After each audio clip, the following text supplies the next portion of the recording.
Dean Martin finished the show. He smiled. He waved. But when he walked backstage, someone whispered 3 words to him, and the king of cool completely collapsed. The Copa Room at the Sands Hotel, Las Vegas. March 1967. Another sold-out show. Another night of Dean Martin doing what he did better than anyone, making it look easy. The tuxedo perfect. The timing flawless. The audience eating out of his hand like they always did. He'd sung, "Everybody loves somebody," and the room had swayed. He'd done the drunk bit, and they'd roared. He'd closed with, "That's amore," and 300 people had stood and applauded like he'd given them something they couldn't get anywhere else. Dean took his bows. That familiar half-smile playing at the corner of his mouth. Not trying too hard. Never trying too hard. Just Dean being Dean, and somehow that was more than enough. The stage lights dimmed. The applause continued as he walked off stage, right down the 3 steps into the wings, past the sound booth, past the costume rack where his backup jacket hung, past Sammy's dressing room door with the gold star still on it even though Sammy was in New York this week. Tony DiMarco, the stage manager, was waiting in the corridor. 52 years old, been with the Sands since it opened, seen every performer who ever played Vegas. Tony had a face that had learned not to show much. But tonight his face was showing something. Dean saw it immediately. He stopped walking. The smile didn't quite disappear, but it changed, became a question instead of a statement. Tony stepped close. Very close. Close enough that nobody else in the backstage area could hear. He whispered 3 words into Dean's ear. Dean's hand shot out, gripping the dressing room doorframe. His other hand came up to cover his face. His shoulders hunched forward. His head bowed. The king of cool broke. Dean didn't raise his voice. He didn't have to. The room understood anyway. To understand what those 3 words were, you need to understand who Dean Martin was beneath the tuxedo. Beneath the persona. Beneath the act that everyone thought wasn't an act. Dean Martin wasn't always Dean Martin. He was Dino Crocetti, born in Steubenville, Ohio, to Italian immigrant parents who spoke more Italian than English in their tiny house on the wrong side of town. His father Gaetano was a barber who worked 12-hour days 6 days a week. His mother Angela made pasta by hand and prayed the rosary, and worried about her son who seemed too charming for his own good. Dino dropped out of high school. Worked as a bootlegger. Dealt blackjack. Boxed under the name Kid Crochet, until someone broke his nose and he decided he liked his face better intact. He could sing, had always been able to sing. So he sang in clubs for $20 a night and free drinks, and the hope that somebody important would notice. He changed his name to Dean Martin because it sounded more American, more legitimate, more like someone who could make it. And slowly, improbably, he did make it. First with Jerry Lewis in the comedy team that defined the 1950s. Then solo, when everyone said he'd fail without Jerry. Movies. Records. Television. Vegas residencies that became legendary. By 1967, Dean Martin was one of the biggest stars in America. Leader of the Rat Pack. Friend to Sinatra. Beloved by millions. The man who made cool into an art form. But before all of that, before Vegas and Hollywood and fame, there was Steubenville. And in Steubenville, there was a boy named Angelo Moretti. Angelo and Dino grew up 3 blocks apart. Best friends from age 7. They delivered newspapers together. Got in fights together. Angelo was there the night Dino sang for the first time in public at a church social and forgot the words, and Angelo yelled, "Just make something up, Dino!" And everyone had laughed, and somehow it had worked.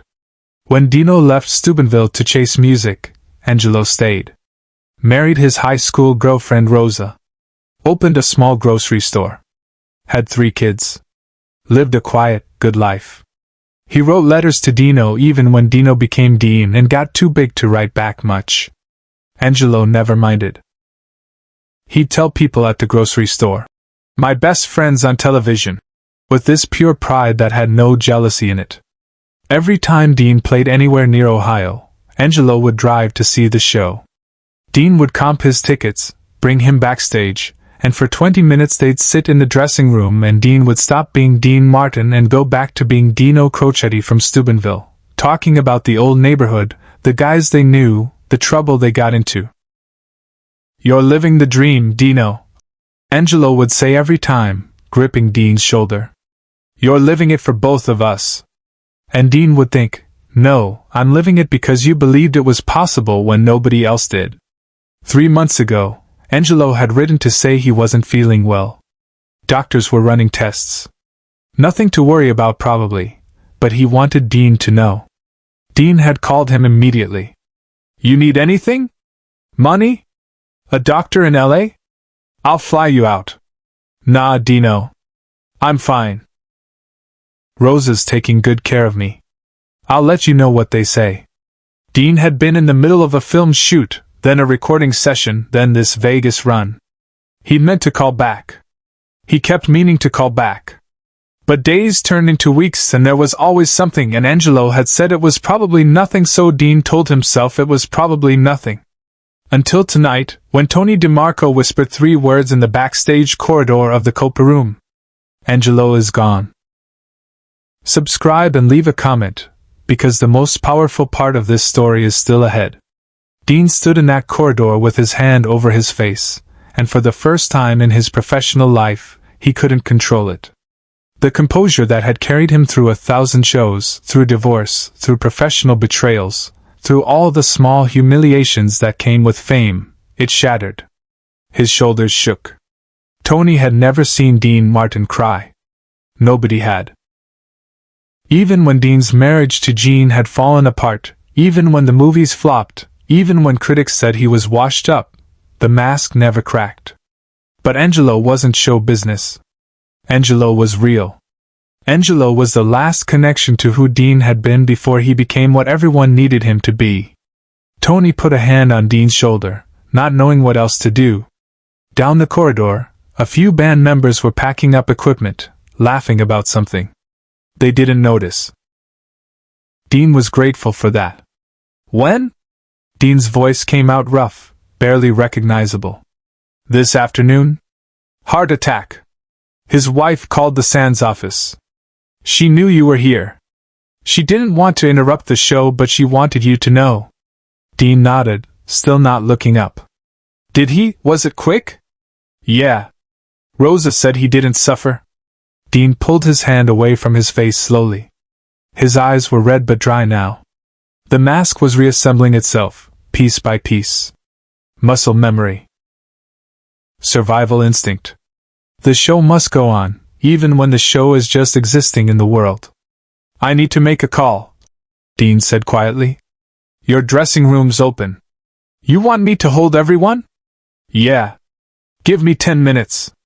Dean walked into his dressing room and closed the door. The room smelled like his cologne and cigarette smoke. His backup tuxedo hung on a rack. A bottle of scotch sat on the counter, untouched. Dean's drinking was mostly for show. He nursed one glass through entire performances. His reflection stared back at him from the mirror surrounded by lights. He picked up the phone and dialed the number he still knew by heart after 30 years. Rosa answered on the 3rd ring. Her voice was thick with crying but steady. "Hello? Rosa, it's Dino." A sharp intake of breath. "Oh, Dino. Oh, honey. Tony just told me. Rosa, I'm so sorry. I should have called more. I should have." "Stop." Her voice was gentle but firm. "Angelo knew. He knew how much you loved him. He told me the day before he died. He said Dino's living the dream for both of us. He was so proud of you." Dean closed his eyes. "I should have been there. You were on stage making people happy. That's where Angelo wanted you to be. He wouldn't have wanted you to sit in a hospital room watching him fade. He wanted to remember you up there shining." They talked for 8 more minutes. About the funeral. About Angelo's kids. About the grocery store that would need to be sorted out. Dean told Rosa he'd take care of everything. The funeral costs, the store, the kids' college funds, whatever she needed. Rosa tried to refuse. Dean insisted in a tone that made it clear this wasn't negotiable.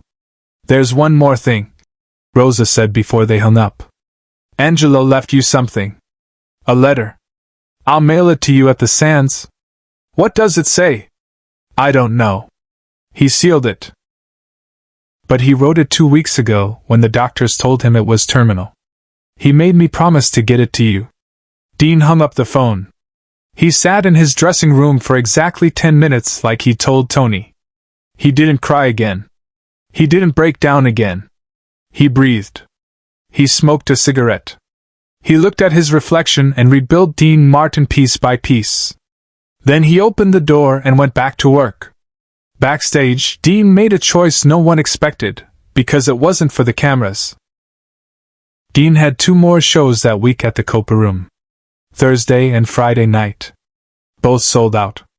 The Sands management asked if he wanted to cancel, given the circumstances. Dean said no. "Angelo wouldn't want me to cancel," he said simply. But something changed in those performances. The audience couldn't quite name it, but they felt it. Dean was still smooth. Still funny. Still hit every note perfectly. But there was something underneath now. A weight. A gravity. When he sang, "You're nobody till somebody loves you," his voice caught on the word somebody, for just a fraction of a second. When he did his between-song patter, the jokes landed, but the silences after them lasted a beat longer than usual. The band noticed. Frank Sinatra, who flew in Friday night to catch Dean's show, noticed. After the performance, Frank found Dean in his dressing room. "What's going on, Pally?" Dean told him.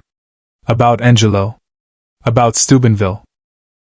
About the last connection to who he'd been before fame. Frank listened without interrupting. Then he said something Dean would never forget. "The ones who knew you before you were somebody, they're the only ones who really know you at all." Angelo's letter arrived on Saturday. Dean opened it alone in his suite at the Sands at 3 in the morning, when the casino noise had finally died down and Vegas felt almost quiet. The letter was short. Written in Angelo's careful handwriting. He'd always been self-conscious about his penmanship. "Dino, if you're reading this, I'm gone. Rosa promised to get this to you. I hope it finds you well and happy.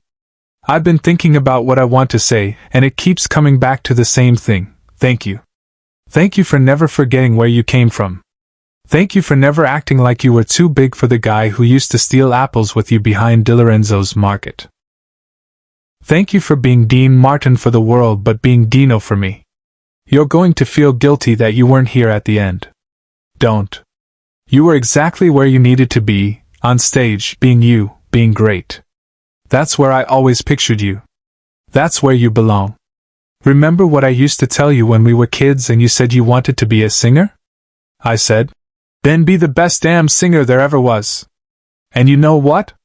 You did it. You actually did it. I'm proud of you, Dino. I always was. From the first time you sang at that church social and forgot the words to right now, wherever you are when you're reading this. I'm proud of you. Don't stop being great. Don't stop making people happy. But don't forget to be happy yourself.